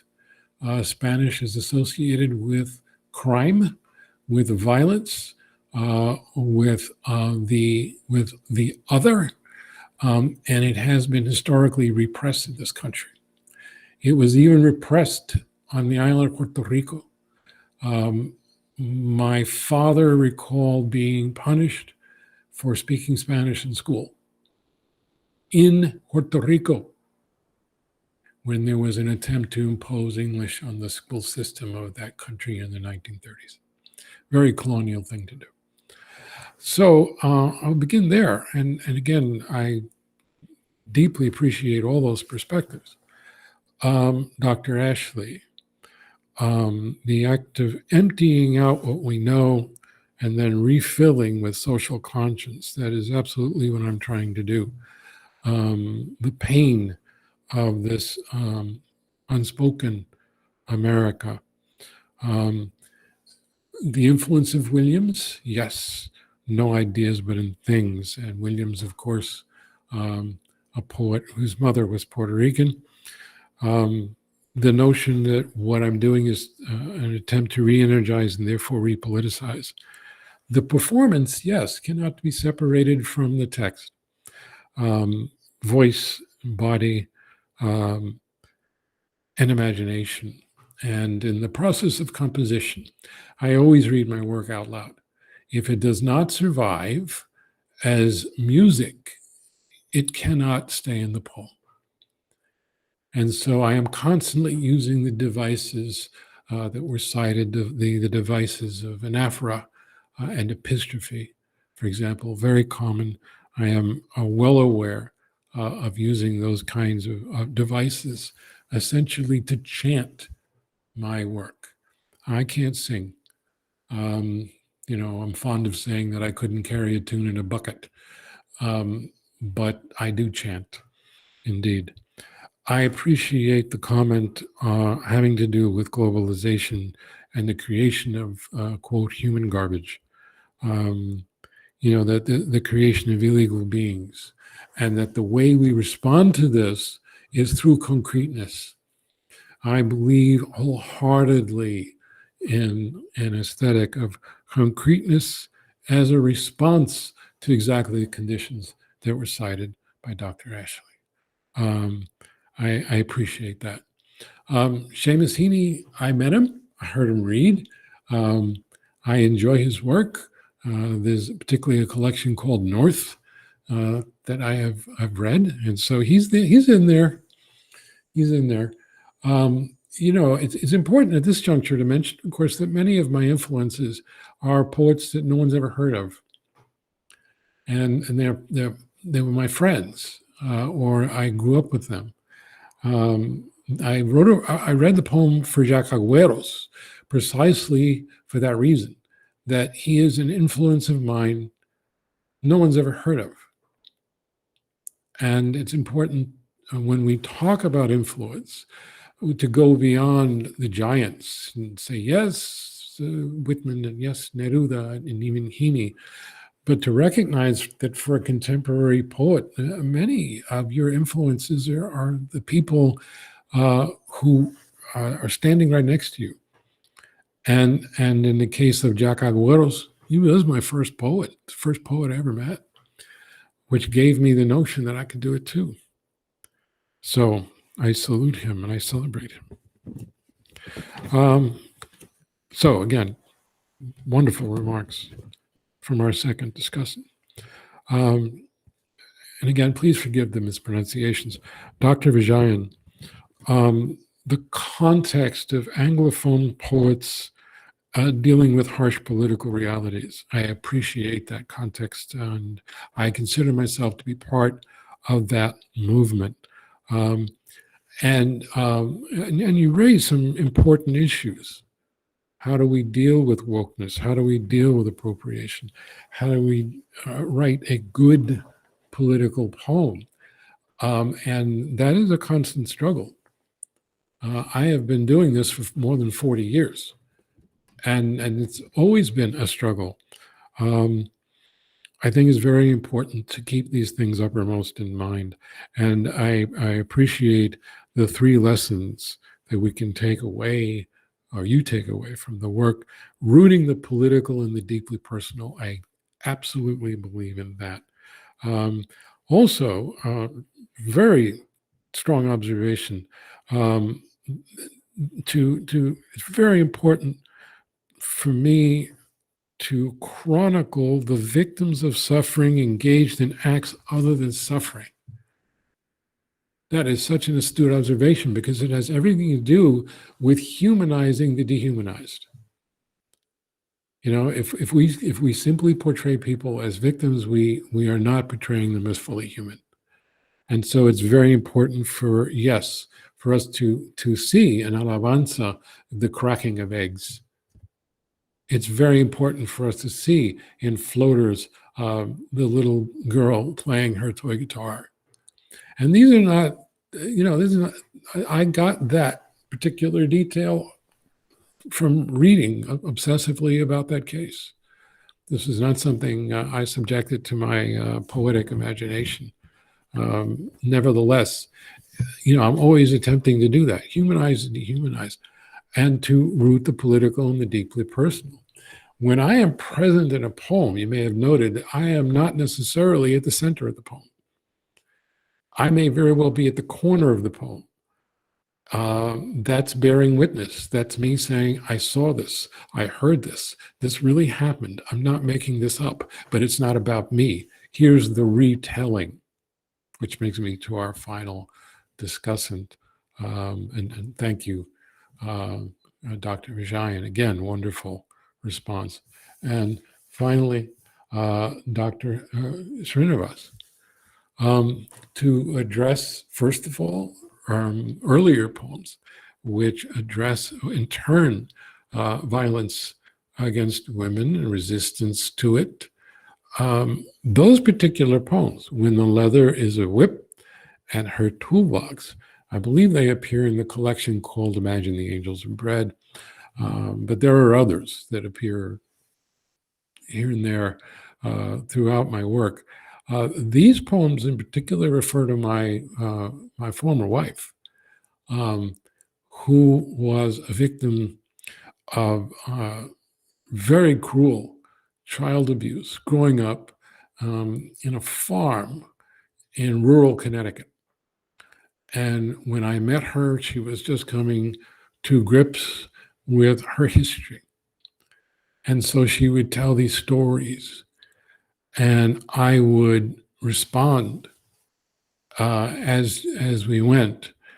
And so When the leather is a whip is simply the product of her having told me a story about being whipped repeatedly by her father. And I simply developed the habit of turning around so she could not see me remove my belt. It was very simple. And then it became a poem. And of course, it became a poem, and she was the first one to hear it. So, there was that sense of collaboration. Her toolbox is a poem of resistance. And I think it's very important if we chronicle, as I said before, victims of suffering engage in something other than suffering. Victims can also be engaged in resistance. And the acts of resistance can be very fleeting. They can be metaphorical, because as we know, people act out metaphors sometimes. But my former wife was a carpenter, among other things.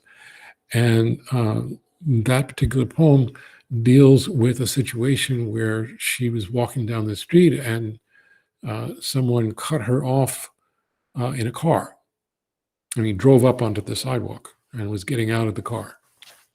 And she reached into the toolbox and she pulled out a hammer with the intention of using it. And he got back in the car and drove away very fast. And that became a poem. So yes, these are acts of resistance. These are retellings. The dead do speak. The dead are very present in my work, absolutely, and no one more so than my father. The photographic sensibility is also a product of growing up in his household, in an activist household, but also in the household of an artist. And his photographs hung on the walls of my apartment, but also on the walls of my imagination from earliest memory. And then, of course, my father realized his dreams of being a documentary photographer. He finally got funded and relatively late in life. And he created something called the Puerto Rican Diaspora Documentary Project, a photo documentary of the Puerto Rican migration throughout the United States, even back to the island. And so that took place in the 1980s. That was the setting for the project, and I assisted him oftentimes, whether it was in the field or hanging exhibits or hanging photographs for his show. So those photographs, I'm going to hold this up. That's my book. That's his photograph on the cover. Probably the 9th or 10th book where I have used his photographs on the cover. And I think of that as an artistic collaboration. So absolutely, that sensibility is deeply ingrained. So I don't know at this point whether there are any further questions or comments. Thank you. Yeah, we do have comments, but then we promised you that we would let you off at 9 p.m. Indian Standard Time. So I think we'll allow two of our young respondents to ask the question, to which you could probably respond later, maybe by email, and I would forward it to them. But we did conduct, we did invite entries from other colleges, asking the young students to review this collection of poems. And we would like you to listen to the response that has come from Aishwarya P. of a neighboring college, Sri Narayana Guru College. Aishwarya, if you could quickly read your response, and after that we'll have Nayanthara and Anasuya, our students, asking their questions, to which you could respond later. Yeah. Well, if I may, first of all, again, I want to thank all four discussants. It is such an honor for a poet to receive such close and intelligent attention. I thank all four of you. So yes, applause. Secondly, I have no problem staying on a little late. So considering especially that the two students not only did this work, but were chosen by you, I would be very glad to listen to these responses and then to respond before we close. Thank you very much. May I invite Aishwarya now? Aishwarya Vinesh? Yes, ma'am. Yeah, you may read your response, Aishwarya. Okay, ma'am. First of all, the section was very much exhilarating and I thoroughly enjoyed it. I feel honored to share some pointers on Martin Espada's latest collection titled Floaters. The collection captures the struggles of immigrants and explores the themes of personal and family history through the motive of narrating and preserving stories. The collection includes 29 poems, which are mostly prosaic, coupled with a number of free verse ones. The title of the collection is inspired by the phrase that some of the US Border Patrol officers use to refer to the migrants who have drowned while trying to cross the Rio Grande River across the borders of Mexico to USA. The collection is an outstanding attempt that tackles the anti-immigrant policy through the power of words. Filled with stories of courage, determinacy, and love, the setting is rooted in the turbulent time of Trump's presidency. Espada rages war against the cold-hearted policies and politics of the administration coupled with real-world instances. He advocates for the dispossessed working class and the voice other. The most interesting aspect of this collection is the fact that Espada has included meticulous background notes for each poem at the end of the collection that makes the reading process all the more pleasing and enjoyable. The notes become a key figure in connecting the poems to the events or inspirations from which it was created upon. Besides, it adds to a great deal of satisfaction to the readers. The entirety of the collection feels like a documented lyric that analyzes a frozen moment in history. The soul of the collection strongly resonates with the events that has occurred around the globe. The documentization of poetry is done with utmost precision that captures all the senses and is crafted with undeniable social consciousness. I extend my gratitude towards all. Thank you. Thank you, Aishwarya. Yeah, may I now request Nayantara to ask her question? Hello, everybody. I hope you guys are doing well. First of all, let me tell you, oh my God, it was such an amazing session. I enjoyed it so much because I feel there is an inherent melancholy to it that I could resonate with. I have two questions, basically. There is a general theme of death in your poetry. And do you think it's the knowledge of death that catapults poets into the path of self-discovery? And secondly, it's a deeply personal question. I've lost my mother when I was 15, and very recently I lost my grandpa as well. So do you think writing, expressing your passions through words could give you a sense of peace? Do you think we'll be able to accept death when we express it so?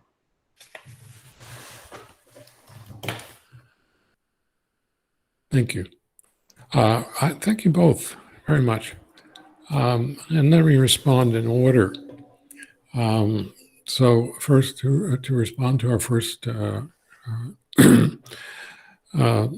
student, Ms. Vinishan, I think you capture the essence of the book because it's very much, Floaters is very much a book chronicling the age of Trump. And Trump may be gone, but Trumpism is very much present in our political and cultural landscape. It is, in fact, not going to go away for many years, I believe. So it was important to make a record of what was happening around us. And that is what I decided to do. Perhaps at first unconsciously, but then I was very aware that that's what I was doing, as you put it, to wage war against the cold-hearted policies of Trump. And we can even see that in terms of the image from the last poem I read, Letter to My Father, where at the end of the poem, Trump-like roll of paper towels is at heart nothing but cardboard. So that is, yes, absolutely the essence of the book. And then as to the questions raised by Ms. Delac, I have been giving a great deal of thought to this question of death and self-discovery. And, you know, it may be a matter for me of chronological age. I just turned 64. And the older you get, the more familiar, as a rule, you become with death. And that's not always true, of course. Sometimes we become familiar with death at a very early age. But I have been called upon as a poet in the United States to perform the function traditionally performed by preachers. That is, to speak at a memorial and say something meaningful. I did 12 memorial services I did 6 memorial services in a period of 12 months at one point. And so for me, the elegy is not merely a personal expression of grief, it is also very much a public form. So it is, for me, more about consoling others than consoling myself. And I discovered that when I wrote about death, I made an instantaneous connection with those who had lost loved ones, especially in recent times. The previous book I published was called Vivas to Those Who Have Failed, and it included a cycle of 10 poems about my father, who, as you know, died in 2014. And was certainly my greatest loss, although there have been others. My dear friend and second father, Jack Agüeros, died almost immediately after my biological father, Frank Espada. That was a year when I lost many people. And every time I read those poems in public, someone would come up to me and say, thank you, and then talk about my mother, my father, my brother, my sister. Once I was doing a book signing after a reading in Boston, and a young woman said exactly what you just said. I just lost my mother. And I said, oh, I'm sorry. When did that happen? She said, Thursday. And there she was at a reading. And she took some consolation from the fact that she had heard me articulate some sense of her grief. Historically, I've found that, again, other people are more consoled by my elegies than I am. However, I do believe that it is possible to write about these grievous losses and to find some measure of peace. That doesn't mean you have to share the poem. No one else has to see it. It could just be a poem that belongs to you, and you keep it where you keep it, or you share it with those who share the same loss. That's all you need to do. It can be very, very personal and even private in that sense. So it can happen. You can write your way there, and I do consider it, for me, a necessary part of addressing living with death, if you will. I have to write it down. That's where the compulsion comes back, the urgency comes back, the immediacy comes back, especially if it happens to be someone who is otherwise unmourned, uncelebrated, unknown. And that brings me to the more public, communal, collective elegy, alabanza. I guess I can stop there. Yes, so we're actually stumped for words. But before we leave, I think I'll just ask Anasuya, our student, young student who's been waiting eagerly to speak to you. She will now respond. Anasuya. Greetings to all of you, and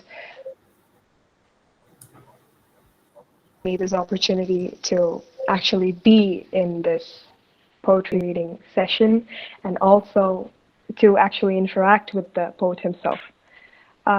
So I actually did read a few of the poems and the collections that you have. And also, as I heard you recite those poems through your own voice, I did feel that the content in your poem is much more bringing the beauty than the structure or the poetic style. So my question is, whenever I try to write a poem, maybe out of the little experiences that I have, there is a string pulling me back, asking me to revisit the poems that I've actually read before, by famous poets and such. So, do you actually take inspiration or make that poetic beauty for your poems by taking inspiration from the poems around us, or does your content create the structure and the beauty of the poem? Thank you again. Another extremely thoughtful question. We've talked about craft. We've touched upon craft in this session briefly.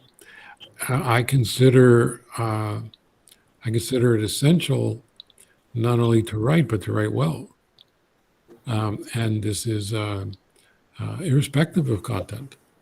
And so, the fact of the matter is that I am very aware of the, shall we say, the form I am creating for purposes of writing this particular poem or telling this particular story. I have written in form, as a matter of fact, in the most recent collection, there is a love sonnet that I read at my wedding. So I write sonnets. I have written villanelles. I've even written ghazals. But I favor constructing my own form. And we go back to the use of those devices cited earlier, anaphora, epistrophe, those kinds of structures. If I do that, I am providing not only musicality, but actual structure to the poem. You pull out one word and the whole thing falls apart. So, which comes first? It's a process where I believe they come together. I am as I tell the story, because obviously most of these are narrative poems, as I tell the story, that urgency and immediacy that the first discussant cited overtake me. And then the music of the words comes from that sense of urgency and immediacy. But after doing this for more than 40 years, for me, the form and the content are inseparable. I am grounding my work in that musicality. I am grounding my work also in the image, the five senses on paper. I cannot do without it. I ground my work in metaphor and simile, the concreteness that another discussant cited. That's where it comes from. And that's essential to me writing the poem, telling the story, what have you. So I am aware of all these forces in the poem simultaneously. And again, if I'm not satisfied that it's all doing what it's supposed to do, then I take the red pen and we engage in revision. And I'm a very big believer in revision. Sometimes that indeed is where the magic happens. Lightning can strike the second time. So I hope that responds to your question.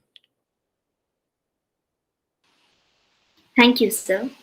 The outpour of solidarity as we celebrate the 40th year of the inception of our department has truly been unimaginable. No doubt the teachers of the department have been weaving the fabric of our future with threads drawn from their hearts, as is evident by the organization of this event by Ms. Bindu Amat. Humbly, I request you to express gratitude on behalf of our department. Thank you, Arundhati. As I said earlier, I'm really short of words, but as the curtains come down on this beautiful session, precious session, we've never had a session quite like this. I must remind everyone that we are actually all set to usher in the new year of Kerala tomorrow being the first of Chingam, according to the Malayalam calendar. And the poetry of Martin Espada, Professor Martin Espada, resonant as it is with the spirit of survival, enduring all odds, is definitely the kind of bridge that we need at this point of time to leave the struggle of the past year of uncertainty and to look forward to safer and calmer times. On behalf of everyone here, I express a heartfelt gratitude to Professor Espada for the time that he has spared for us and for those precious readings. We assure you that we will cherish the memory of this event for a long, long time and keep in touch with you to seek more. We really hope there will soon come a time when you can physically visit our campus and spend more time with us and open up for us further the beautiful world of poetry. On behalf of the English department, I must thank everyone else who's made this evening possible. Our principal, Dr. Sister Ashmita, the management, the former teachers of the department who rallied behind us with us and who are all here at the meet. The English fraternity of the University of Calicut, who made it possible for us to engage with the poetry of Professor Espada as part of the curriculum. Our friends and well-wishers, our discussants, Dr. Sunita Srinivas, Dr. Arun Lal, Dr. Ashley, and the very young English teacher, Ashwin Vijayan. I thank the teachers and the students from the neighboring colleges who responded to our call for the poetry reviews. Let us keep this network strong to make the discipline of literary studies truly relevant to our times. On that note, I would like to say good night and alabanza.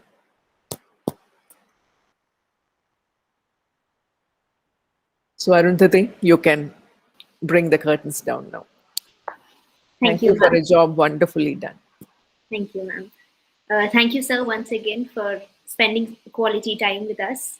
And we really wish that you could someday visit our college and we'd learn more from you. Thank you for making this a memorable event. Thank you, everyone. Thank you all. Thank you. Thank you very much.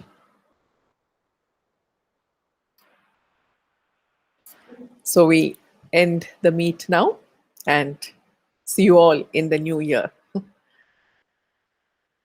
Thank you, sir.